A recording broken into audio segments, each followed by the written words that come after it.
question in the back row, second seated. There you go. Go ahead, Sean.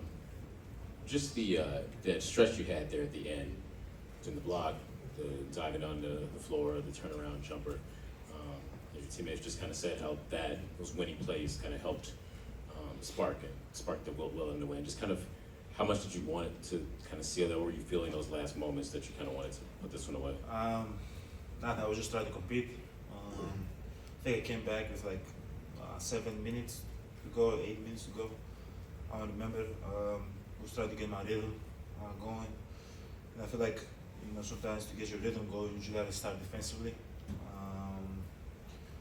Like I wasn't necessarily thinking I'm going to dive on the floor, but at the end of the day, I know that I'm trying to, win the game, and I'll do whatever it takes to win the game.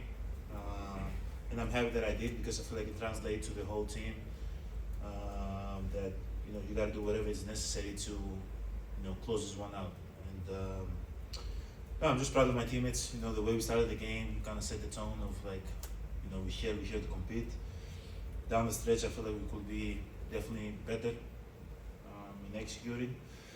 But yeah, we won the game. We have another one in a few days. Got to stay focused, stay humble, and try to get the job done. Your teammates have mentioned that you have just been using your voice more lately. I'm just kind of curious of what's been your approach there. We saw kind of pregame, you were giving the team a little bit of a speech. Just how have you tried to use your voice as an asset this year? I've been using my voice throughout my career. Obviously, I played with very experienced players. Growing up, when I was younger, 23, 24, 25, all those years, from George Hill, Drew Holiday, Kyle Korver, Wesley Matthews, Robin Lopez, like they were very, very experienced vets. I believe that as I got more comfortable, I become more vocal. Now myself, I view myself as a vet. I view myself like a guy that can help the team, kind of spark something within the team. I just try to use my voice more. I feel like the more I use my voice, the more I'm engaged within the game. And guys not only listen to my voice, but follow my example. So, I'm not, trying to go out there and lead by example, which that's what I love to do. But also, I know that my voice carries a lot of weight and is very important within the team. So I try to, talk as much as I can without, allow my voice to be too much, because I don't like to talk too much every possession. But at times, like, it's good to always like your teammates hear a voice and try to follow it. Eric up front, center. You guys have, I think, 3 chances at an inbound late. One, Chris calls the timeout, one, he turns it over, and then the third time you guys get it in and Dame hits a shot. Can you just kind of take me through some of maybe what happened and went wrong on those first couple ones, and then just Dame being able to hit a big shot late in the game? We just got to be able to get to our spots better, give Chris a better outlet, more clean. Obviously, in that position, you're going to make a pass when you feel it's you're able to get it in, it's clean, you're not going to turn the ball over. I feel like we didn't do, as I said, a good job just executing, get it to the spot so we give Chris the outlets. He was smart enough to take the timeout. We went back to the bench, wrote down a play. We were able to bring the ball in, give it to Dame, and Dame did his thing. He loves, to have the ball down the stretch, get to his spot and put games away.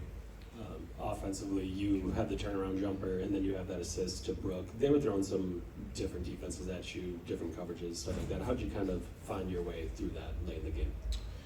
I think Atlanta is one of the teams that they're very disciplined. They're going, show the wall for 48 minutes. You just gotta stay aggressive and be patient. And that's what I was trying to do the whole game. Kept telling myself, be patient, it's gonna come. And sometimes you can break that with a pass. Sometimes you can break it by being aggressive. But I was able to make some reads. I think Andre made a shot in the corner. Brooke was able to go in the dots and had like a layup. Before that, there was a lob to Brooke, and then I was able to like kind of spread the wall a little bit more.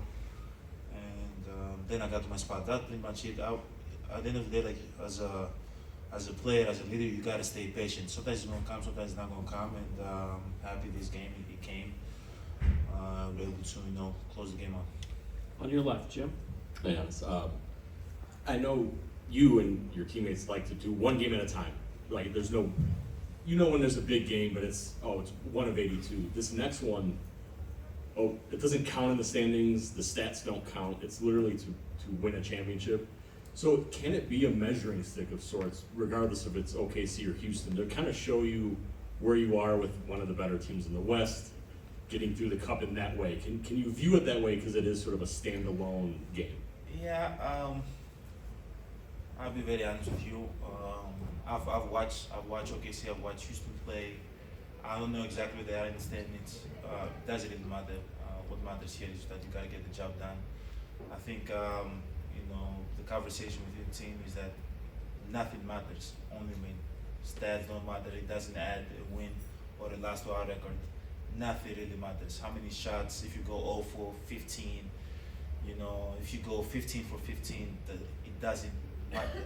The only thing that matters right here is to get a win, and that's the message within our team right now. And everybody got to stay locked in.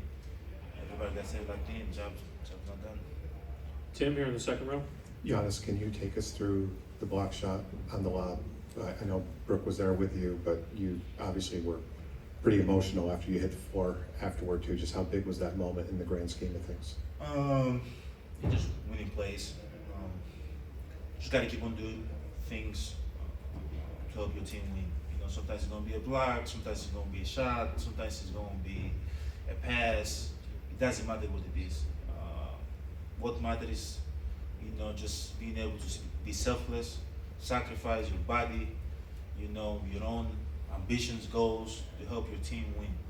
And like you can see in that play, both me and Brooke went up and tried to get that block. We both fell down, and that's winning plays. That's winning plays. We gotta see that clip over and over again and show it within the team that this is what it takes to win games. It doesn't matter if it's an NBA Cup game, doesn't matter if it's a regular season game, doesn't matter if it's an NBA Finals game. Like to win games, put yourself in a position to be successful, you gotta have plays like that. So that's pretty much it. Back row on your left. Yeah, Giannis, you talk about defense, you talk about better protection on defensive rebound and rim protection yesterday, and how you guys align with each other mentally and physically and do a better job today, and what you guys are looking forward to carry this in the next game. Yeah, I feel like the way we set the tone, the winning plays that we have, hopefully can carry over to the next game. We got to be a little bit more sharper, execute it, play with more confidence, play with more joy. You can take this moment for granted, and put ourselves in a position to win. I think it's going to carry over. Second row over here.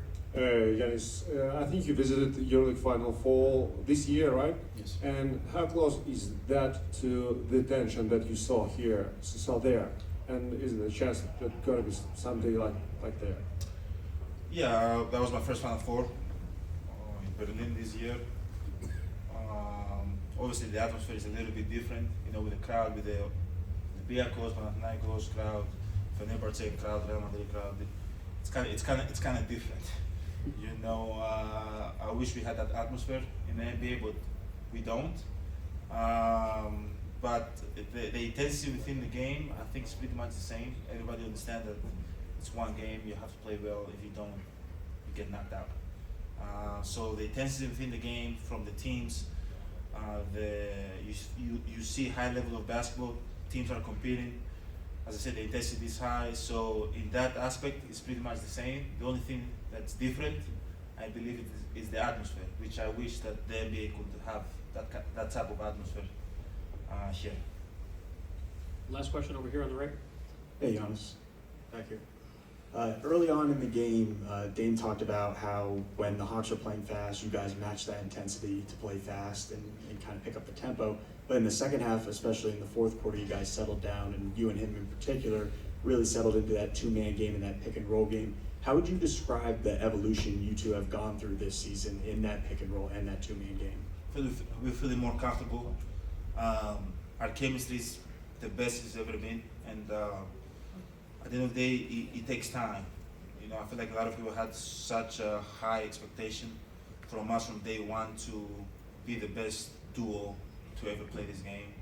But it takes time, and now it's our second year playing together. We are more comfortable with one another. We know one another's spots better, and as you see, our chemistry has been getting way better down the stretch. You know, something that we like to do. We feel very comfortable that we can both get to our spots, and we've been more effective when we play that two-man game this year. But there's always areas that we can improve, which we will improve. But I'm so happy that we're feeling way more comfortable to play that two-man game down the stretch, and we know our spots better. Thank you.